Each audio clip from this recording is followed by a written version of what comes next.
«Странно, что моя двоюродная бабушка вспомнила обо мне», — говорил Влад своей жене Лене, когда они на машине ехали в деревню. Молодая пара недавно узнала, что бабушка оставила внуку в наследство старенький домик в глухой деревне, и сразу же решили, что продадут этот дом, а на вырученные деньги погасят ипотеку за свою квартиру. Супруги в первый раз ехали в эту деревню, чтобы оценить состояние дома и участка. «А когда ты с бабушкой последний раз виделся?» — спросила еще раз Лена, изучая маршрут по навигатору. «Мне тогда еще и 7 лет не было», — ответил муж. «Мы с мамой 1 лето провели у нее в деревне. Я даже не помню, как там все выглядело. Да что уж говорить, я даже не помню, как выглядела моя двоюродная бабушка». «Странно, что она назвала твое имя», — задумчиво произнесла девушка. «Да, мама рассказывала мне, что когда мы приехали с ней проститься, когда бабе Люде было совсем плохо», — начал рассказывать Влад. «И бабушка тогда сказала, что хочет оставить дом мне. Еще несколько раз повторила. Хороший мальчик, у него доброе сердце. Оно здесь пригодится». «Странно», — еще раз проговорила Лена. «Не бери в голову», — отмахнулся Влад. «Чего только не скажет пожилой человек при смерти». Супруги уже подъезжали к деревне. Она действительно находилась глубоко в лесу, вдали от города. Когда они въехали на центральную и единственную улицу, Лена заметила недалеко от обочины одинокого маленького мальчика, чье лицо было измазано грязью. «Ну, вроде вот этот дом», — сказал Влад и остановил машину напротив небольшого домика, возле которого росла раскидистая береза. «Да, это он, номер совпадает», — ответила Лена, и они вышли из машины. Молодые люди прошли к калитке. Старый и проржавевший замок поддался с трудом, но все же разрешил войти новым хозяевам. Участок сильно зарос сорняками из дикой сливы. Теплицы перекосились, от грядок не осталось и следа. Сарай был открыт, из него растащили практически весь садовый инвентарь и инструменты. «Вот люди-звери», — с негодованием сказал Влад. «Еще и года не прошло после смерти бабушки, а они налетели, как стервятники». «Хорошо хоть что в дом не влезли», — приободрила мужа Лена. Проверив целостность замка на двери дома, супруги вошли внутрь, и обоих пробрала дрожь. В доме стояла мертвая тишина. Поборов неприятное ощущение внутри, они принялись осматривать помещение. «Вроде все не в таком плачевном состоянии», — заключил мужчина. «Нужно только разобрать вещи, привести в порядок мебель, что-то выбросить, подкрасить, и вуаля!» «Я вот что-то не могу разделить твоей радости», — с укором заметила Лена. «Кто же, по-твоему, будет всем этим заниматься?» Влад улыбнулся, приобнял жену за талию и принялся медленно покрывать поцелуями ее лицо. «То есть нам больше заняться нечем?» — спросила девушка, отстранившись от мужа и не поддавшись его уговорам. «У нас у самих ремонт в квартире, а теперь еще и сюда вкладываться». «Не нужно вкладывать много», — заметил чуть обиженный Влад. «Просто немного прибрать, но зато мы сможем продать этот дом подороже и погасить часть ипотеки». Лена вздохнула. Внутри она была согласна с мужем, но не хотела признавать это вслух. Ее пугала перспектива горбатиться все летние выходные в этой деревне. «Ну так что?» — спросил мужчина, хотя понимал, что выиграл спор и опять притянул к себе девушку. Лена улыбнулась и лишь кивнула в ответ. И вот уже 4-е выходные подряд супруги проводили в деревне. Дела потихоньку двигались. Уже успели разобрать все вещи. Часть раздали родственникам, часть соседям, остальное хлам выбросили. «Влад», — обратилась девушка, когда они избавились от сорняков на участке, «а ты заметил в деревне мальчика, который целый день бродит вокруг?» «Тот маленький пацан?» — переспросил мужчина. «Ну да. Заметил один раз. Спросил, как его зовут, но он ничего не ответил. Я угостил его шоколадкой. Вообще-то я видел, как он ходит по соседям, и те выносят ему кто бутерброд, кто конфету, кто миску супа. Наверное, мелкий привык, что его все угощают. Вот и ходит попрошайничать». «Где же тогда его родители?» — не унималась Лена. «Почему не следят за ним?» «Дорогая, это же деревня. Тут все дети слоняются туда-сюда», — ответил Влад и продолжил выкорчевывать старый яблоневый пень. Но девушку такой ответ не удовлетворил. Она хотела выяснить, почему малыш без присмотра ходит по деревне. Да еще и грязный, всегда в одной и той же одежде. Лена пошла к соседке и под предлогом одолжить лопату решила разузнать про мальчика. «Ванька, что ли?» — переспросила Зинаида Алексеевна, пожилая женщина из дома напротив. «Так чего ему еще тут делать? Голодный, вот и шатается от дома к дому. Родители-то ему крохи от еды оставляют. Сами в городе все на водку спускают». «Так он здесь совершенно один живет?» — изумилась Лена. «Ну, не прям чтобы один», — продолжила соседка. Родители-то его часто глубоко в лес ходят, грибы да ягоды собирают, травы разные. Потом в город едут на базар продавать все добро. Ванькина мамка Оксана получает пенсию по инвалидности, а мужик-то ее не работает, бухает только. В общем, решила подытожить Зинаида Алексеевна, они как деньги получают, так в городе с друзьями и пропивают все. Потом приползают обратно в деревню. Отлежаться несколько дней, да опять по грибы да ягоды. В Ване они что-то покупают из еды, но явно мало. Вот мальчик и ходит по соседям, кушать просит. Мы его кормим, жалко ведь ребятенка. Ну не к себе же его брать, своих забот полно. Так нужно в орган опеки обращаться, возмутилась Лена. Дозвонили им уже, приезжали к ним, ответила соседка. А толку ноль. Приходили, посмотрели и выдали, что детские дома переполнены, а ребенок и здесь нормально живет. И уехали. Лена была безумно возмущена. Дослушав сплетни соседки и взяв ненужную лопату, девушка вернулась на свой участок. Рассказала обо всем мужу. «Милая, не кипятись», — попытался успокоить ее Влад. «Знаешь, сколько таких по стране деревень и в каждой свой беспризорник. Всем же не поможешь». «Всем не поможем, но этому мы можем помочь», — продолжала убеждать мужа Лена. «Нужно заявить в органы опеки главного отделения по стране. Пусть они разбираются, мальчик не маленький, ему нужна забота и воспитание, а он словно дикий щенок бродит по деревне». Влад, немного помолчав, ответил. «Послушайся совета соседок и не лезь ты в это дело. Больше забот и проблем. Мы с тобой разберемся с участком, продадим его и больше здесь не появимся. Так что не забивай голову себе и мне тоже». От обиды у Лены на глазах выступили слезы. Муж заметил это и подошел, чтобы обнять ее. «Не переживай так сильно. Кто-нибудь из соседей обязательно пристроит его, а может, разрешит жить у себя». Попытался приободрить ее Влад. «Все будет хорошо, только не вмешивайся в это». Девушка кивнула и тихонько расплакалась у мужчины на плече. Все последующие выходные, когда они приезжали в деревню, мальчика нигде не было видно. Может, и правда его забрал кто-то из соседей, надеялась про себя Лена. Но все же решила поспрашивать у деревенских. «Да уж недельки 3 не видать его», — ответила Зинаида Алексеевна, не отрываясь от грядок. «Ходил, как обычно, покушать просил.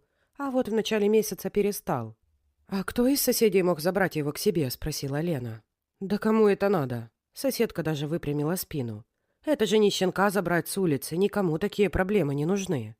«Я же говорила!» — выкрикнула Лена, вбегая на свой участок. «Я знала, что что-то случилось. Ваню уже 3 недели не видели в деревне». Она заметила тень волнения, которая пробежала в глазах Влада, но он ее быстро прогнал. «Может, его родители забрали?» — начал предполагать он, словно убеждая самого себя. «А может, они переехали в город? Всякое могло случиться, не бери в голову. А могло случиться то, что мальчик где-то поранился и не может встать. Или заблудился в лесу». Лена, не дожидаясь ответа мужа, пулей вылетела через калитку и помчалась к дому, который стоял на самой окраине деревни, где жил Ваня. Уже в 7-й раз она обходила серый обветшалый дом. Девушка пыталась обнаружить хоть какие-то признаки жизни, но все было впустую. Внутрь заходить она не решалась, все же это была чужая собственность. Лена слонялась возле дома и думала: «Бедный ребенок, чужая женщина волнуется за него больше, чем его родная мать». Прошел целый час. Лена понимала, что бессмысленно просто стоять здесь. Нужно попробовать поискать мальчика в других местах. Она собралась уходить, и тут за окном послышался тихий кашель ребенка. Теперь уже без тени сомнения девушка ворвалась в дом. Там царили разруха и беспорядок. На перекошенной кровати лежал Ваня, его мучила лихорадка. «Лена, ты с ума сошла?» — воскликнул Влад, когда увидел жену с чужим ребенком на руках. «Ты же практически выкрала ребенка из чужого дома». «Влад, ему очень плохо, он болен», — со слезами на глазах ответила девушка. «Как я могла бросить его там?» Мужчина впервые взглянул на мальчика, и у него сжалось сердце. Ваня действительно выглядел как маленький беспомощный бродячий щенок. «Садись в машину, быстро», — ответил Влад. «Поехали в больницу». В городской больнице, к удивлению молодых людей, не стали допытываться, откуда у них чужой ребенок. Ваню сразу же приняли, осмотрели и госпитализировали. Лена уговорила Влада обратиться в органы опеки. «Девушка, я вас прекрасно поняла еще с первого раза», — сказала немолодая женщина, сидевшая в небольшом кабинете. «И опять повторю, мы уже рассматривали этот случай. Вынесли решение, что ребенок останется с матерью». С какой матерью не унималась разъяренная Лена, которая больного ребенка оставляет одного в глухой деревне, а сама бухать идет? Влад пытался ее успокоить, а представительница органов опеки тем временем перешла на угрозы. «Девушка, вы понимаете, что вломились в чужой дом и похитили ребенка? Вот такое дело мы можем и рассмотреть, да еще и передать куда следует». От ярости у Лены перехватило дыхание. Если бы не Влад, который вовремя увел девушку из кабинета грозной дамы, то она бы вцепилась ей в глотку. «Дорогая, не накаляй обстановку. Ведь она и правда права насчет кражи ребенка. Но мы же спасли ему жизнь», — воскликнула возмущенная Лена. «Это мы с тобой знаем. Они перевернут с ног на голову», — продолжил Влад. «Давай узнаем, когда можно будет забрать Ваню из больницы, и отвезем его обратно домой». Спустя 2 недели супруги забрали мальчика из больницы. Они сильно благодарили врача, который проникся историей Вани, и не стал задавать лишних вопросов, уладив все проблемы с бумагами самостоятельно. Лена и Влад привезли мальчика в его дом и оставили ему много еды. Мальчик тихо выдавил «Спасибо» и улегся обратно на покосившуюся кровать. Было видно, что он все еще слаб. С тяжелым сердцем молодые люди вернулись в свой дом. Практически всю ночь у них был сложный разговор. «Нужно обращаться в высшие инстанции», — не унималась Лена. «Надо добиться справедливости, а заодно уволить ту мерзкую злую тетку из органов опеки». Влад долго молчал, выслушивая планы и идеи жены. Девушка заметила, что супруг о чем-то глубоко задумался, и, присев рядом с ним, тоже замолчала. «Все это слишком долго», — наконец заговорил мужчина. «Писать обращения, ждать ответов, суды и прочее. А в итоге все будет безрезультатно». Лена была с ним согласна. За то время, пока они будут добиваться справедливости, Ваня будет продолжать жить жизнью беспризорника, а болезнь может снова нагрянуть к нему. «Тогда нужно найти способ побыстрее спасти мальчика», — сказала девушка и заглянула в глаза мужа. Кажется, что в голове у них возник один и тот же план. Влад и Лена взяли отпуск на работах, чтобы дождаться появления родителей Вани в деревне. Супруги очень волновались, что они так и не появятся. Но через несколько дней они застали мать и ее сожителя. Молодые люди пошли в дом на окраине деревни. «Мы пришли поговорить по поводу вашего сына», — начал Влад. «Разрешите войти?» Мать Вани, явно до конца не отоспавшись, молча пропустила их в дом. За столом сидел помятый мужчина и уже похмелялся. «Этот щенок мне не сын», — буркнул он, обдав их мощным и тяжелым перегаром. «Вы из органов опеки? Опять проверка?» — сиплым голосом спросила мать Вани, Оксана. «Нет, мы ваши соседи», — продолжил Влад. Лера в это время пыталась найти глазами мальчика, но его нигде не было видно. «И чего хотели?» — нагло спросил мужчина. «Поговорить по поводу Вани». Также нагло ответил Влад. Он сразу дал понять, что с ними не пройдут такие разговоры, и он легко может дать отпор. «Дело в том», — попыталась начать помягче Лена, хотя внутри у нее все кипело, «что недавно ваш сын очень сильно заболел. Мы нашли его на улице и отвезли в больницу. Потом соседи рассказали нам о его жизни». Девушка решила опустить тот факт, что она забрала Ваню из их дома. «Да те старухи им лишь бы посплетничать», — уже сменив тон, сказал мужчина. «И чего вы хотели?» — поинтересовалась Оксана. Влад не стал ходить вокруг да около. «Мы хотим, чтобы вы подписали отказную на сына». Сначала Оксана очень сильно возмутилась и хотела выгнать молодых людей, но сожитель отговорил ее. Он отвел женщину в сторонку и о чем-то долго переговаривался с ней. Лена и Влад догадывались, о чем. «Говорите, что дом в наследство получили? Тот голубенький, где бабка одинокая померла?» — переспросил уже слегка протрезвевший мужик. Влад тут же догадался, кто распотрошил сарай его бабушки, но сдержал порыв ярости. «Так вот», — наглым тоном продолжил мужчина, — «вы этот дом нам отдадите за Ваньку, а еще сверху 50, нет, 100 тысяч накинете. Только тогда Оксанка бумажки подпишет». «Договорились», — не колеблясь ни секунды, холодно произнес Влад. Мужчина даже опешил, расстроился, что не выторговал больше, но все же протянул руку, чтобы скрепить договор. Влад сделал вид, что не заметил жеста. «И вот еще. Пока будем готовить необходимые документы, ребенок будет жить с нами». Лена была поражена решительным и властным тоном мужа, а еще она очень гордилась им. Супруги нашли Ваню во дворе дома, как обычно одинокого и испачканного в глине. Они объяснили мальчику, что пока что он поживет у них. Ваня охотно взял девушку за руку и пошел за ней. Когда они уходили, Лена еще раз обернулась на полуразрушенный дом. У ворот все стояла Оксана, смотрела им вслед. Спустя несколько недель все документы были готовы. Все это время Ваня жил у молодых людей, и они сильно привязались к нему. Мальчик оказался очень смышленым и весьма разговорчивым. «Лена», — обратился он к девушке, когда они выходили из здания органов опеки, То есть я теперь навсегда останусь с вами? Да, Ваня, если ты не против. С улыбкой ответила Лена. Влад шел рядом, крепко сжимая руку мальчика. «Нет, с вами очень интересно», — продолжил Ваня. «Вы мне отвечаете и рассказываете истории. Я хочу с вами жить». Лена опустилась на колени и прижала к себе ребенка. Влад последовал ее примеру. «Конечно, теперь так и будет», — со слезами счастья на глазах прошептала девушка. All right, everyone's presentations are done. Nick, the manager, said as he tried to move the discussion forward. Excuse me, I haven't. I recently found out something. Nick interrupted me and began to speak.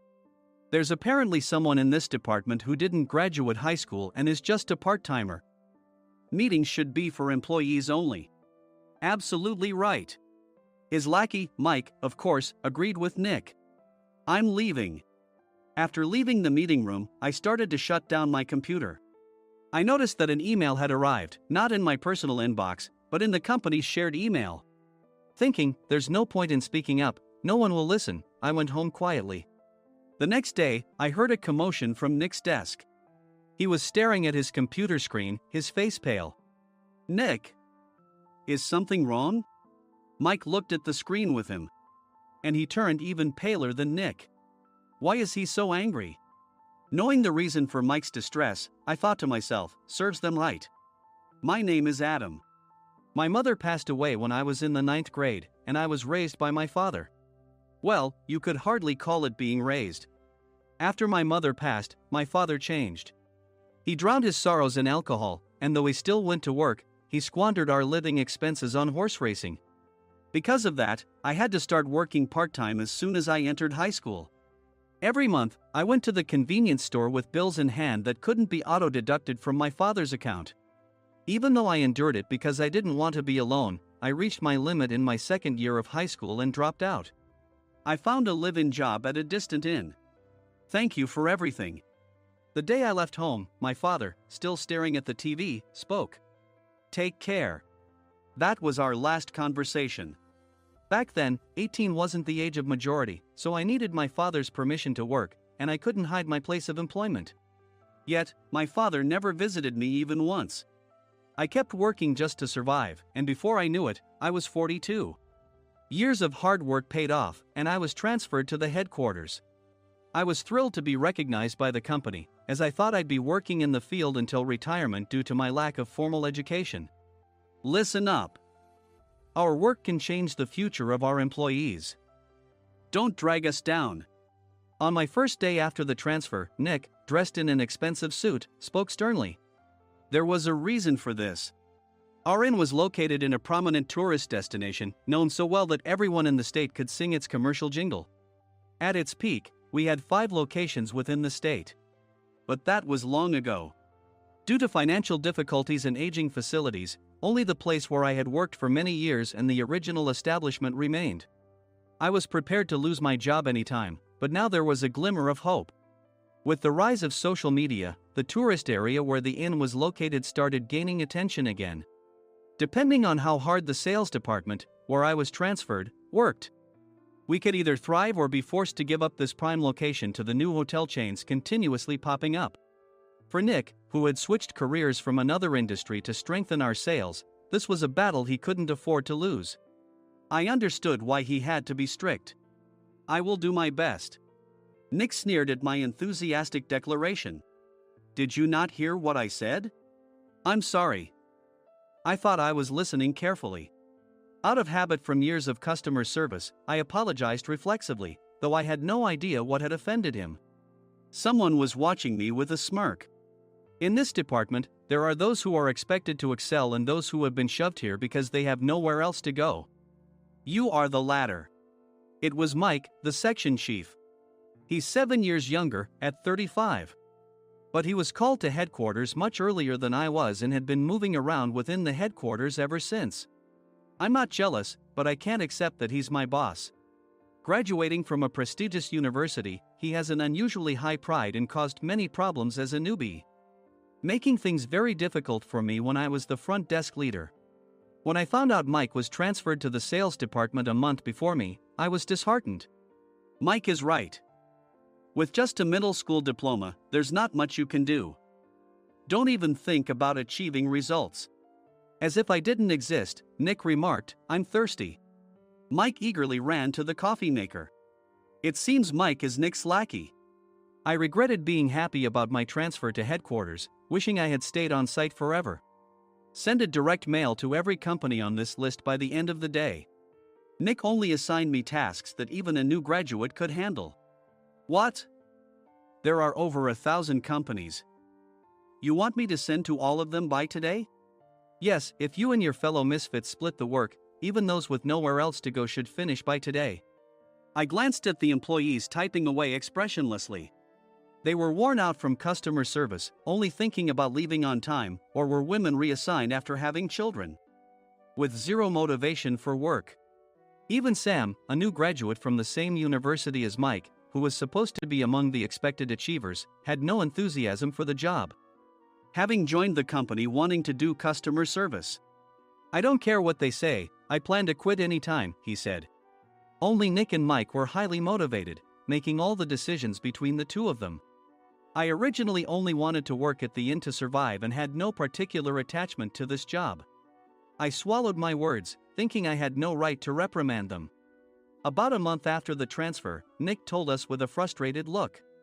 To commemorate the 50th anniversary, we've decided to create a plan exclusive for one group per day.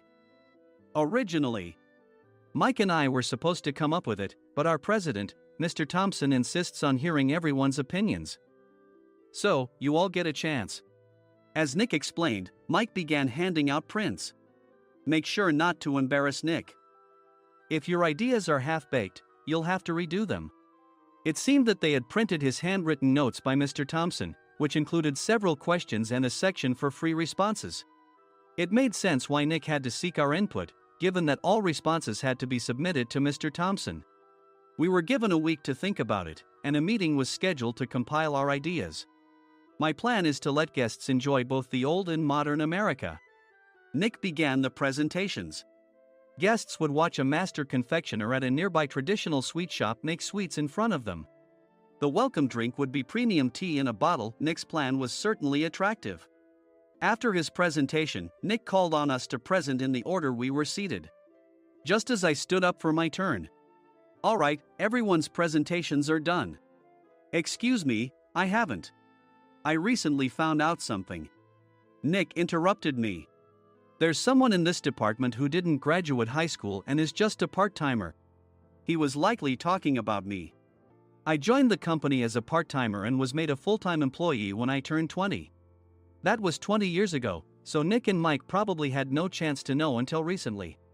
Meetings should be for employees only. Absolutely right.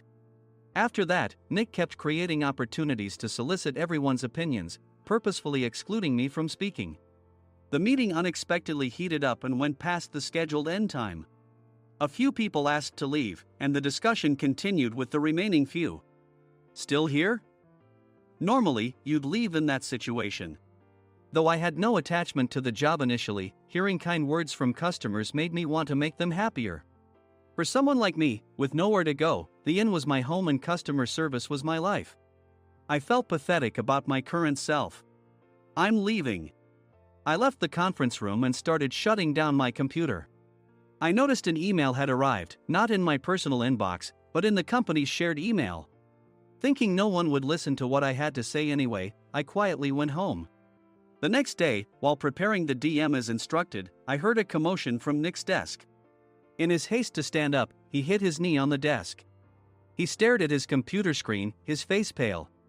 Nick! What's wrong? Mike, thinking he should be the first to rush over, approached Nick while still wearing his coat. He peered at the screen with Nick. And he turned even paler than Nick. Why is he so angry? Who is responsible for this company? Nick, more irritated than ever, asked, and Mike answered without checking. Probably Sam. Sam wasn't there because he was attending a morning training session for new hires. Nick gave up on getting angry and returned his gaze to the screen. They were looking at an email that arrived right after the end of the working day yesterday. Apparently, no one, including me, had checked it before leaving. The email was from a large company that used us for their annual employee trips. The president and executives of that company also frequently used our services personally. President of the company, Mr. Mason himself, had declared that neither he nor his company would ever use our services again. Well, some companies cancel their employee trips or stop using our services due to financial struggles. Let's just move on. Mike kept wiping the sweat from his forehead with a handkerchief. Knowing why Mike was so agitated, I quietly watched their interaction. Do you know how much revenue we get from that company? We can find other guests to fill the rooms, but we'll lose the banquet costs, gift shop revenue, rental car fees, and more. Moreover, the gifts were supposed to be prepared by the traditional confectionery shop involved in Nick's proposed plan. If it's known that we incurred such a huge loss at this critical time, Nick's position in the company would be jeopardized. Nick took a deep breath, seemingly trying to calm himself. All right, Mike. Go to New York right now and apologize to Mr. Mason. What? You're coming with me, right? I have urgent work to do. I trust you, which is why I'm entrusting this to you. Please. Mike, believing Nick's sincerity, agreed with a determined look on his face, saying, yes. That's Nick for you. Even if Mike went to apologize, Nick would shift all the blame onto him if the client didn't change their mind. Well, it was Mike's fault to begin with, so it served him right. About 3 hours later, Sam answered a call from somewhere and repeatedly apologized, saying, I'm very sorry. Everyone watched to see what was happening. After ending the call, he informed Nick with a weary tone. When Mike arrived at the client's company, he only made things worse, further infuriating Mr. Mason. He was demanding, get his boss here immediately. It was no wonder Sam was exhausted, dealing with such a call right after returning from training. What is that idiot doing? All right, Adam, you're coming with me. If sacrificing Mike didn't work, then I must be next. Normally, I'd want to refuse at all costs, but I saw an opportunity in this situation. If I can be of assistance, I'd be happy to join you. I immediately followed Nick, and we flew to New York. When we introduced ourselves at the reception, it became clear how serious the situation was, as the receptionist personally escorted us to the president's office. Angry voices leaked through the door, making both Nick and me uneasy. Excuse me. I'm Nick, the supervisor. I understand my subordinate has caused you trouble, and I deeply apologize. Nick, with his experience in the corporate world, knew enough to offer an apology before excuses. However, his customer service skills left much to be desired. I sighed as I saw Mike trembling like a small dog in the corner of the room. What kind of training are you giving your subordinates? Mr. Mason glared at Nick with a red face. The intensity of his gaze made even Nick take a step back. Regrettably, I joined this company only 2 years ago and was unaware of Mike's issues. I should have identified his shortcomings sooner. Indeed. I should have realized sooner. No sensible person would come to apologize and then give a lengthy presentation on the drawbacks of not using their inn. Nick froze, his mouth slightly open. Suspecting the worst, I picked up the documents that had fallen to the floor. It seemed Mike hastily prepared these documents on the plane, listing the disadvantages. Disadvantage 1: if you change the venue for the company trip, employees might suspect it's for cost-cutting reasons, leading to a negative impression. Reading it aloud half-jokingly, Nick snatched the papers from my hand and checked the contents with a furious expression.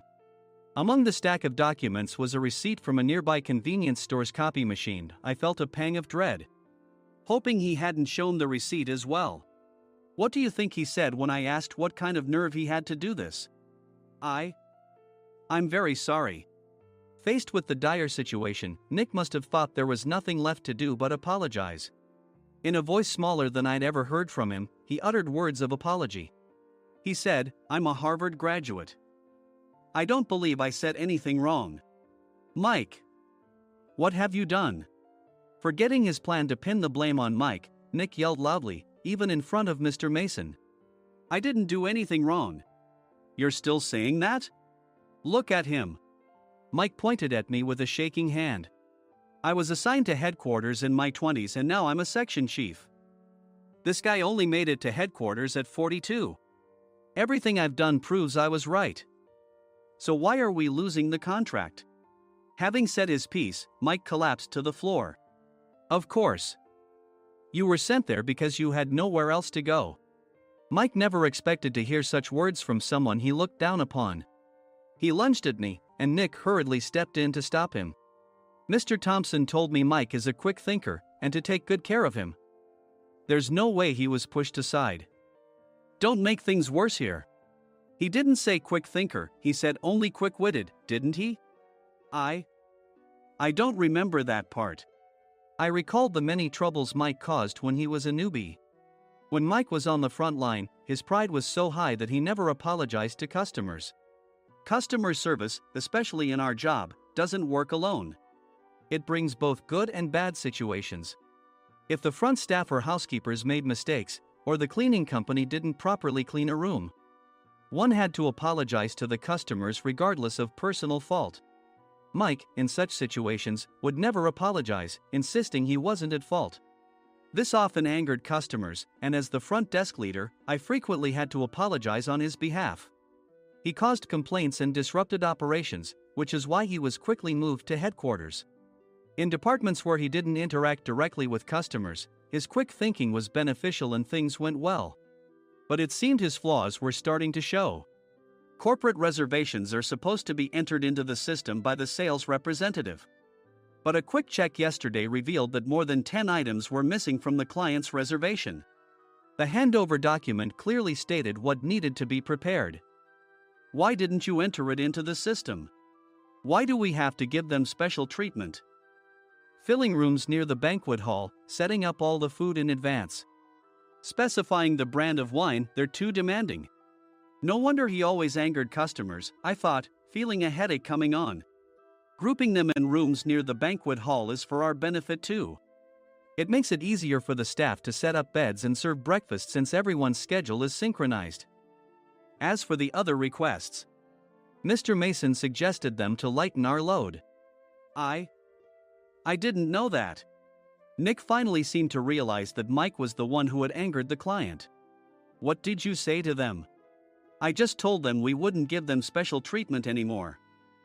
We shouldn't waste effort on things that don't bring in money. I was utterly exasperated at his lack of understanding of customer service. Of course, we shouldn't comply with unreasonable demands. But carrying over successful practices from past stays makes customers feel remembered and enhances their experience. Good memories encourage repeat visits. That's part of our job. I looked down at Mike, who was sitting on the floor. In our job, nothing is a waste. Mr. Thompson likely moved you to the sales department, hoping you'd finally understand this. How do you think he feels now that you've failed to meet his expectations? Mike, tears in his eyes, fled the president's office. I was amazed he still hadn't apologized. You have it tough, Adam. It's okay, we're all employees of the same company. I deeply apologize for this disrespectful incident. Especially after all the care you've shown us. If it weren't for you, Adam, I really would have stopped staying here. When I heard you were moving to the sales department, I was willing to reconsider if you handled it. Seeing us talk so amicably, Nick's face contorted. Do you two know each other? Adam's service is excellent. I always requested him specifically. Normally, we don't accept specific staff requests, but we made an exception for Mr. Mason, adjusting my shifts accordingly. He had personally stayed at our hotel just before my transfer, and during casual conversation, I mentioned, I'm moving to the sales department soon. If I hadn't told him then, things could have been much worse. Please continue to take care of us. I look forward to it. On the return flight, Nick awkwardly offered me a can of beer. It's still working hours. Of course, I had no intention of forgiving him for a single beer. Nick might try to pin everything on Mike and avoid any consequences. While pondering this, a startling fact came to light. Nick, the tea bottles for the plan have arrived. I handed Nick a bottle labeled with our inn's name. They look good. What are you talking about? These are plastic bottles. I had assumed we would use the trendy, high-end bottling tea. But what arrived were ordinary plastic bottles of tea with customized labels. The only unique aspect was the label, which had the inn's name, making it look customized. Upon further investigation, I discovered that a substantial amount of money was set to be paid to the tea company. It was priced like bottling tea. Does this plastic bottle really cost $100 each? The tea inside is specially blended for us. The extra cost is for that. Wouldn't it be better to use another tea company? Or is there a specific reason we must use this one? As Nick continued to make excuses, I showed him a printed email. I informed the tea company's president, Mr. Mitchell, that we discovered irregular payments and he confessed. He said you two were high school classmates and planned to split the extra money. That idiot. Why did he confess? That's not important. You should worry about yourself, this could turn into a police matter. Opening the bottle cap, I suggested. How about calming down with this tea? It supposedly has a relaxing effect. Nick drank the tea frantically. In the following days, decisions were made about their fates. Mike was reassigned to the General Affairs Department, with no chance of transfer or promotion, as per Mr. Thompson's orders. As for Nick, since the payment to the tea company hadn't yet been made, he narrowly avoided legal trouble. Instead, he was encouraged to leave the company, and to avoid further complications, Nick submitted his resignation. Rumor has it that connections between HR departments have made it difficult for him to find new employment. Even though it was good to have those two gone, something unexpected happened in the sales department. Everyone became motivated and united in refining the 50th anniversary plan. In the end, my plan was adopted. We collaborated with the Tourist Information Center to provide personalized guides. The plan, tailored to the number of guests, was truly special for the 50th anniversary. Hey, is Adam's family coming to stay? I immediately booked that special plan for my family. Sam noticed it on the reservation list and quickly picked up on it. Yes, I'm inviting my father. That's great. I might invite my parents too. I lacked the courage to face my father just as Adam. But here, with the confidence Mr. Mason praised, I felt ready. The 50th anniversary plan was a perfect opportunity to reconnect with my father. I hoped to bring back the days when we could laugh together as we once did.